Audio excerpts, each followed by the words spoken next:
नमस्कार सभी को, मैं Navneet Gautam classes of physics में आप सभी का स्वागत करता हूं।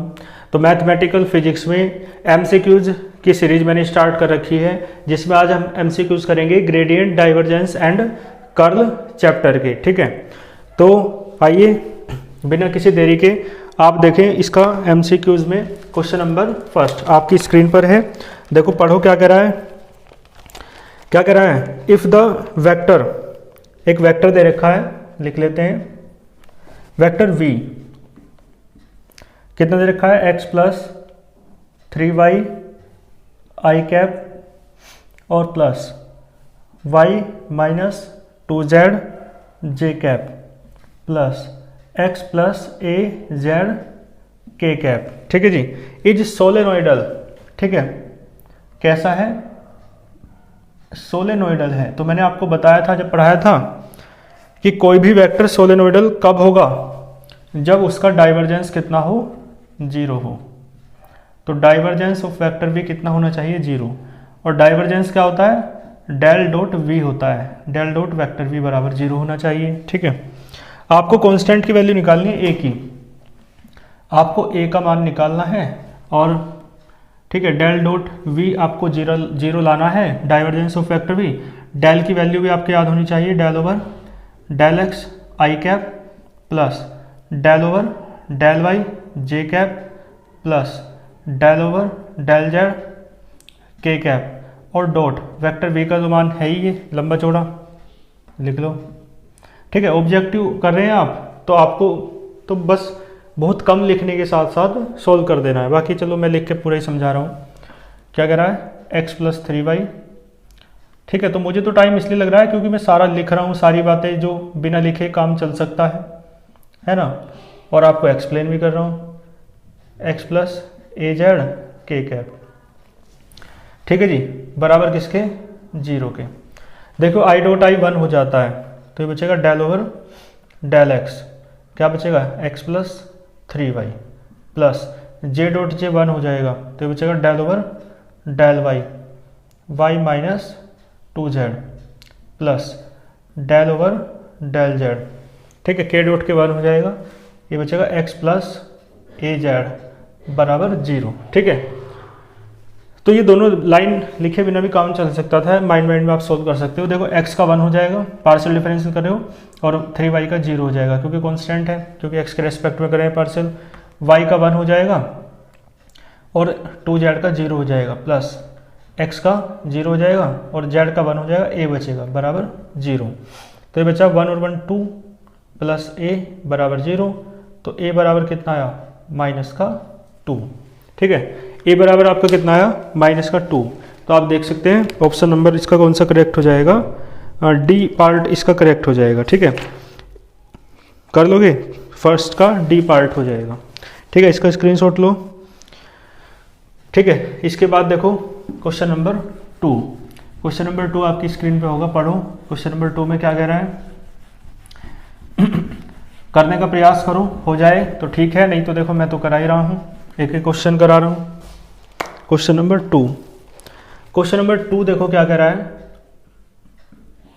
वो कह रहा है द वैल्यू ऑफ, इसकी वैल्यू आपको निकालनी है, डेल ये क्या है, X square Y square plus Y square Z square plus Z square x square. ठीक है, किस पॉइंट पर निकालनी है, एट 1, 1, 1, इस पॉइंट पर निकालनी है जी। ठीक है जी, तो डेल की वैल्यू रख दो, क्या होती है, del over del x i cap plus del over del y j cap plus del over del z k cap, और ये ऐसे रहेगा x square Y square plus Y square Z square plus Z square x square. ठीक है जी, देखो भैया x के respect में करोगे, सारे का करना है एक्स के रेस्पेक्ट में करवाओ, तो एक्स के रेस्पेक्ट में करोगे तो एक्स स्क्वायर का 2x, वाई स्क्वायर ऐसे रहेगा। एक्स के रेस्पेक्ट में कर रहे हो, एक्स है ही नहीं 0, एक्स के रेस्पेक्ट में कर रहे हो, ठीक है, तो 2x जेड स्क्वायर। ठीक है, ये कर रहे हो तो आई कैप प्लस, अब वाई के रेस्पेक्ट में करवाओ सारे का, तो वाई के रेस्पेक्ट में करोगे तो 2y एक्स स्क्वायर प्लस बोलो 2y जेड स्क्वायर, और यहाँ y है ही नहीं 0 हो गया, इंटू में जे कैप आएगा प्लस जेड के रेस्पेक्ट में करवाओ सारे का, जेड के रेस्पेक्ट में करोगे, जेड है ही नहीं, जीरो हो जाएगा पहला, तो दूसरे का 2y² जेड हो जाएगा प्लस 2zx² हो जाएगा और इंटू k कैप हो जाएगा। आपको दे रखा है x की जगह 1, y की जगह 1, z की जगह 1 रखना है, तब मान बताना है। देखो 1 1 रखोगे तो 2 और 2 4 हो जाएगा, 4i कैप प्लस 2 और 2 4 हो जाएगा, 4j कैप प्लस 2 और 2 4 हो जाएगा, 4k कैप। तो इसका आंसर आएगा 4i cap plus 4j cap plus 4k cap. ठीक है, तो इसका आंसर मैच करो क्वेश्चन नंबर 2 का।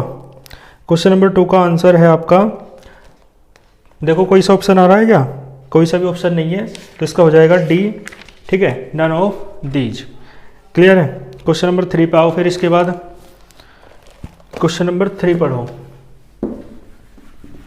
देखो क्वेश्चन नंबर 3 आपके सामने होगा, तो इसमें क्या निकलवा रहा है, कह रहा है इफ वेक्टर आर बराबर, देखो वेक्टर आर जो है ना ये आर बराबर है, बल्कि मैं लिख के बताता हूँ चलो आपको। देखो आर क्या दे रखा है, क्वेश्चन नंबर 3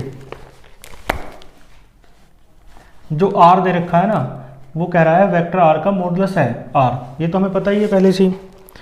और वेक्टर आर दे रखा है आपको, वेक्टर आर क्या हुआ है ये आपको पता ही होना चाहिए, x i cap plus Y j cap plus Z k cap. ठीक है, ये सारी बातें बिल्कुल बेसिक हैं। तो आपसे पूछ रहा है डेल 2 आर की पावर n बराबर क्या होगा।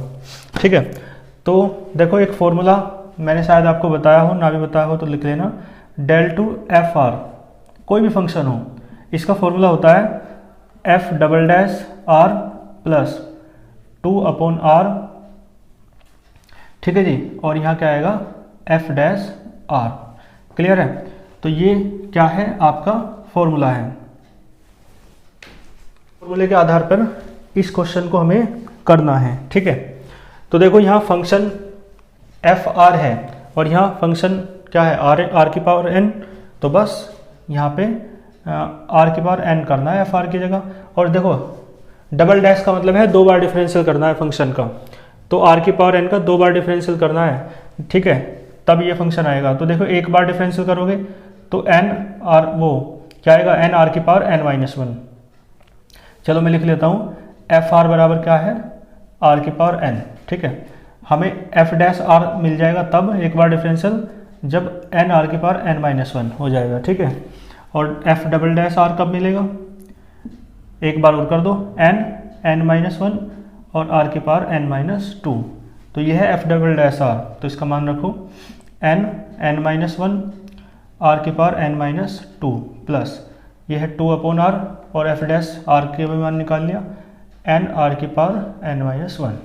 समझते हो ना, एक डैश लगा हो तो एक बार डिफरेंशियल, 2 डैश लगे हो तो 2 बार डिफरेंशियल मतलब होता है इसका।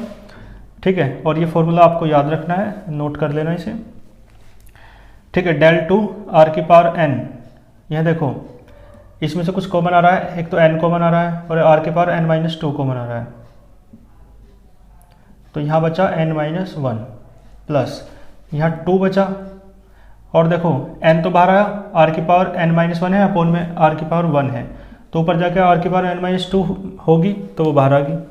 ठीक है, तो ये देखो डेल 2 डेल स्क्वायर ये बचा है ना, ये बचेगा n+1, तो n+1 और r की पावर n-2। ठीक है, ये आपका आंसर हो जाएगा। ठीक है जी, कोई इसमें दिक्कत वाली बात आपको नहीं होगी। क्वेश्चन नंबर 3 है, स्क्रीनशॉट ले लीजिए। ठीक है, इसका ऑप्शन देख लेते हैं कौन सा है, 3 का बी हो जाएगा। ठीक है, n+1 इंटू आर की पावर n-2। ठीक है, क्वेश्चन अच्छा था ये। इसके बाद देखो क्वेश्चन नंबर 4 पे आते हैं। क्वेश्चन नंबर 4, क्वेश्चन नंबर 4 देखो आगे होगा, पढ़ो क्या कह रहा है क्वेश्चन नंबर 4 में। क्वेश्चन नंबर 4 में कह रहा है आपसे वेक्टर आर दे रखा है और आपसे पूछ रहा है कर्ल ऑफ 2 वेक्टर आर। ठीक है, curl of 2 vector R, question number 4 में आपसे ये पूछा है। ठीक है, कर्ल ऑफ 2 वेक्टर आर, तो मैं आपके लिए कुछ फॉर्मूले लिख देता हूँ। ठीक है जी, ये फॉर्मूले आपको याद रखने हैं, इनसे बहुत आपके MCQ सॉल्व हो जाएंगे। एक फॉर्मूला तो ये है कि डाइवर्जेंस ऑफ वेक्टर आर जो है वो कितना होता है 3, ठीक है जी। और एक है आपका डाइवर्जेंस ऑफ आर कैप, ये होता है 2/r, ठीक है। ये फॉर्मूले आपको याद रखने हैं, क्लियर है जी। और एक है कर्ल ऑफ वेक्टर आर होता है आपका 0, ठीक।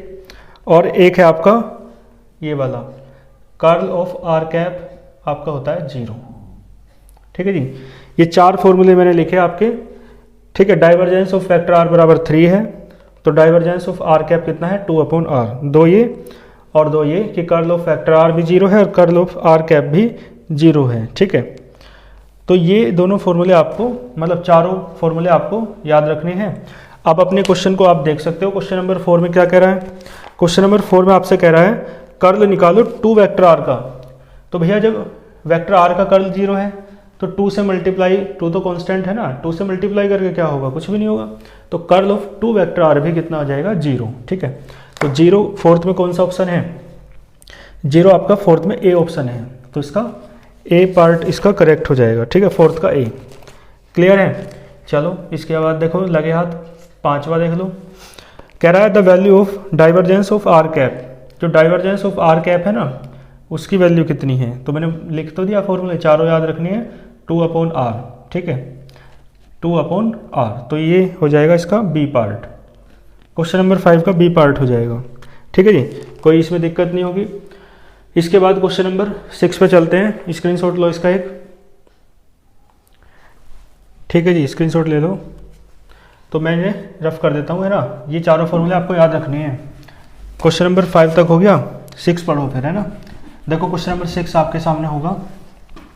क्वेश्चन नंबर 6 कह रहा है द वेक्टर एफ दे रखा है ना, तो वेक्टर एफ दे रखा है, आपसे पूछ रहा है जो वेक्टर एफ है ना वो इररोटेशनल है या सोलेनोइडल है या वोर्टेक्स है या नन ऑफ दीज है।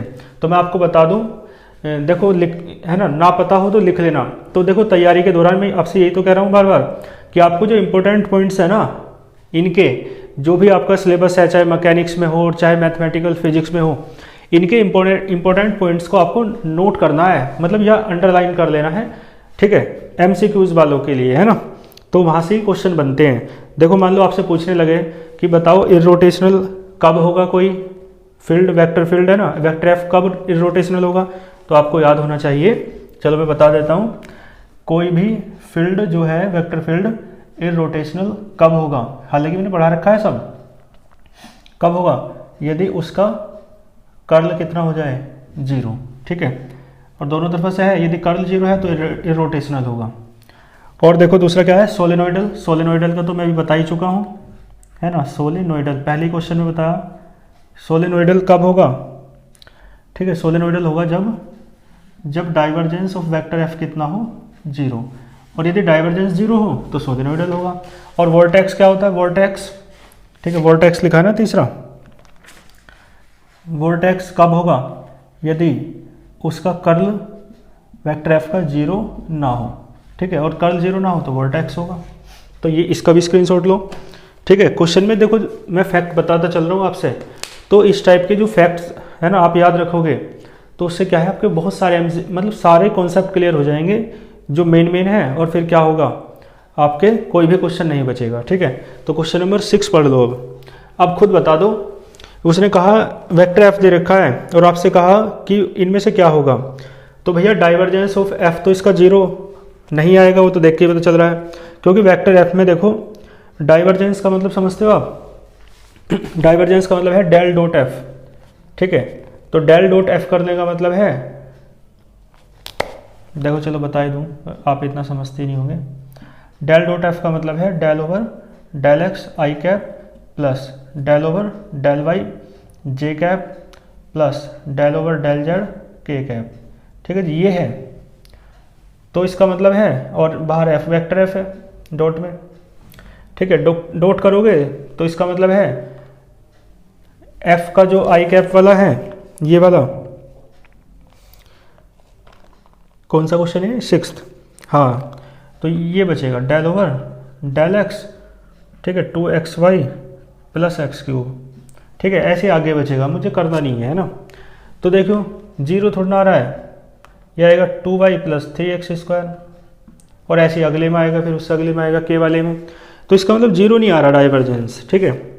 तो डाइवर्जेंस जीरो नहीं आ रहा तो इसका मतलब सोलेनोइडल तो होगा नहीं, ठीक है भाई। आप यदि ना समझ में आ रहा हो ना तो करके देख लेना, मैंने बता रखा है डाइवर्जेंस कैसे निकाला जाता है, डेल डॉट एफ से। तो इसका डाइवर्जेंस जो है ना वो जीरो नहीं आएगा, तो जीरो नहीं है तो सोलेनोइडल वाला तो नहीं होगा, ठीक है।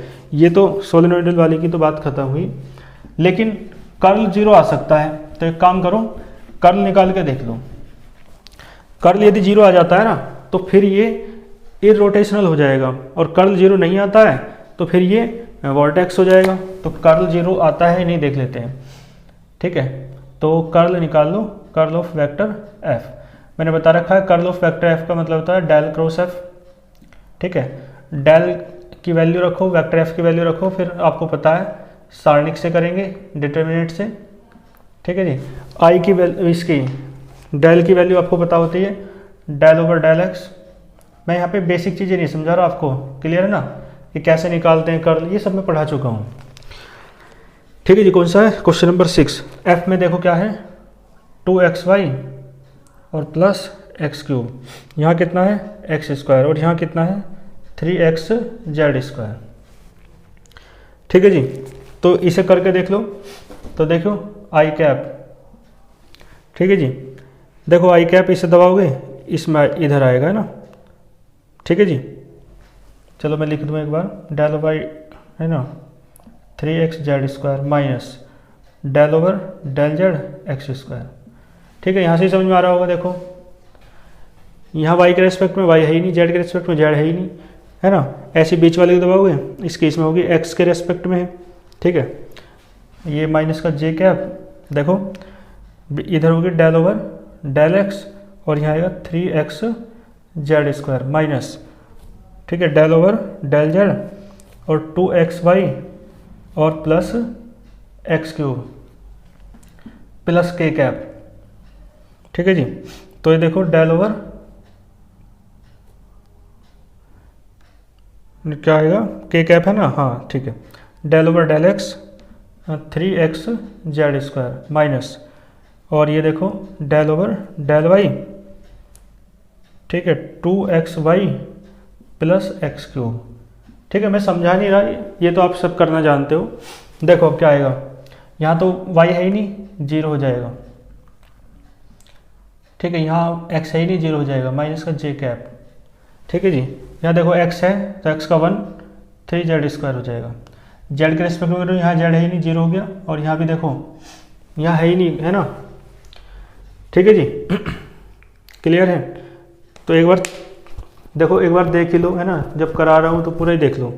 मैंने लिख तो दिया है सारा, देखो दोबारा आई वाले को दबाएंगे डेल ओवर डेल वाई, ठीक है, इसकी इसमें कर ली 3xz², ठीक है, और फिर बीच में माइनस का निशान लेते हैं del over del Z x², ठीक है। वहाँ देखते जाओ, फिर बीच वाला दबा लो, ठीक है, del over del X 3xz², ठीक है, del over del Z 2xy plus X cube, ठीक। फिर इसे दबा लो डेल ओवर डेल एक्स, है ना, डेल ओवर डेल एक्स, ये आएगा, इसे दबा रहे हैं ना, तो del over del x x², यहाँ मैंने ये लिख दिया है x² आएगा, क्लियर है। और फिर इसके इसमें बीच में माइनस का निशान लोगे, del over del Y 2xy plus X cube, ठीक है। अब देखो, ठीक है, यहाँ तक समझ में आया। देखो y के रेस्पेक्ट में कर रहे हैं, y है ही नहीं, जीरो, z के रेस्पेक्ट में कर रहे हैं, z है ही नहीं, जीरो, ठीक है, x के रेस्पेक्ट में कर रहे हैं, x का 1 हो गया, 3z² बचा, ठीक है। यहाँ z है ही नहीं कहीं, तो ये बचा जीरो, माइनस का जीरो, ठीक है जी, प्लस के कैप, देखो x के रेस्पेक्ट में कर रहे हो 2x आएगा, माइनस y के रेस्पेक्ट में कर रहे हो 2x आएगा, y का 1 है ना, और ये एक्स क्यूब कितना हो जाएगा, जीरो। तो देखिए तो जीरो हो गया, है ना, ठीक है जी। तो देखो ये तो कट गया, है ना, ये बचेगा माइनस का 3z² और इंटू जे कैप, ठीक है, ये आ रहा है। तो इसका जीरो नहीं आ रहा, ठीक है। अब देखो जीरो नहीं आ रहा, तो मैंने बताया जीरो नहीं आ रहा है कर्ल, तो फिर ये क्या होगा, वॉर्टेक्स होगा, ठीक है। क्वेश्चन नंबर 6, क्वेश्चन नंबर 6 का ए दे रखा है, ए यानी इरोटेशनल, ठीक है। तो वर्टेक्स आ रहा है लेकिन हमारा, तो इसका मतलब क्या है, क्वेश्चन में गलती है, ठीक है, बात समझ में आई। लेकिन अब हम क्वेश्चन मतलब इसमें आंसर सेट में गलत दे रखा है, तो कॉन्सेप्ट तो आपको समझ में आया। अब क्वेश्चन को आप किसी भी तरीके से करना चाहो, यदि आप चाहते हो कि वर्टेक्स इसका आंसर रखो तो फिर ये बिल्कुल ठीक है, और यदि आप आंसर के अनुसार जाना चाह रहे हो, रोटेशनल करना चाह रहे हो, तो रोटेशनल करोगे ना तो फिर वो जो इक्वेशन है जो वेक्टर एफ दे रखा है उसमें थोड़ा चेंज करना पड़ेगा। देखो वेक्टर एफ जो दे रखा है ना, फिर वो आपको ऐसे करना पड़ेगा 2xy प्लस ये जेड क्यूब करना पड़ेगा, ठीक है, आगे का सब सेम रहेगा। तो फिर आप जेड क्यूब कर लोगे तो आपका आराम से हो जाएगा। तो जेड क्यूब करोगे तो देखो यहाँ पे जो एक्स क्यूब है ना, यहाँ जेड क्यूब हो जाएगा, ठीक है, और जेड क्यूब होगा तो यहाँ भी जेड क्यूब हो जाएगा। चलो मैं करके दिखा देता हूँ, ठीक है, और यहाँ भी आपका जेड क्यूब हो जाएगा, ठीक है जी। तो यहाँ देखो ध्यान देना, यहाँ तो है ही नहीं, कुछ चेंज नहीं हुआ। यहाँ पे देखो ये 3z² आ जाएगा फिर यहाँ पे भी, और यहाँ तो कुछ होगा नहीं क्योंकि y के रेस्पेक्ट में, ठीक है। तो फिर ये सारा कितना आएगा 0। तो मैंने आपको दोनों तरीके से करके दिखा दिया है, फिर ये रोटेशनल हो जाएगा। तो जो भी आपको करना हो जैसे भी, वो मेन चीज़ क्या है, कॉन्सेप्ट समझना, ठीक है। तो आज के लेक्चर में इतना ही रखते हैं। 6 क्वेश्चन मैंने आपको करा दिए हैं, बाकी के बचे हुए नेक्स्ट लेक्चर में हो जाएंगे। अच्छे से पढ़ते रहिए, कोई डाउट हो तो बताना कमेंट बॉक्स में। मिलते हैं नेक्स्ट लेक्चर में। All the very best.